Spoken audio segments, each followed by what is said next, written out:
oluvanyuma yabateese nga bava ku ssomero bw'atyo n'abapeereza n'abayingiza akasukolo n'abakolako ebikolwa eby'ensonyi.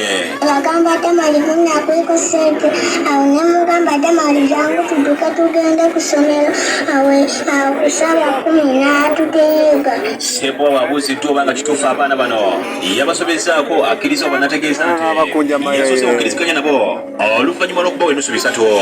Kakati ne bansaba ssente ne mbagamba sirina ssente. Nibaate nabawadde ku makya zaalasi. Mbagamba twongere.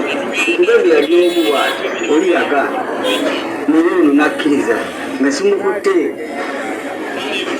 Yakkiriza bulungi simukutte. Tetukyama we tukyamye. Era naye n'akola singa bw'omanyira. Akasiku kabadde awo nga ku luzzi. Ssebuwera mukozi akayongedde n'ategeeza nti baamukwatiriza nga tannamaliriza bikola bya nsonyi olw'ensonga nti yabadde yakatandika nga n'omwana owokubiri agamba nti yamusimattuse. Namukozeseza kale naye nga nabadde nakatandika naye nabadde simukozeseza bulungi. Akulira okunoonyeza ku buzibu emisango ku poliisi y'e Kakiri bubangiza Innocent ayogedde ku musango guno. Naye kenyini akkiriza akonfesinga nti yakosezako omwana omu ng'omusango munene nnyo.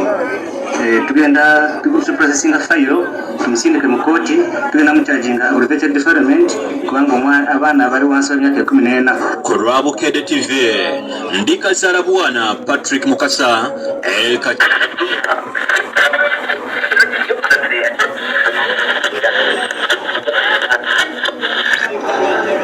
Ndi wano naye obuzibu bwenfunye nenzeeyo nengula akafirimu ngenza okukateekamu ne baŋŋamba nti ka 18 and above kyokka ndi buumu kati ngenda kufuluma kugenda kunoonyayo abalala 17 tuwere 18 oba 19 kugamba mpeze omuwendo gw'abantu gwe baagala bambi nkalabe kuba ko njagala okukalaba.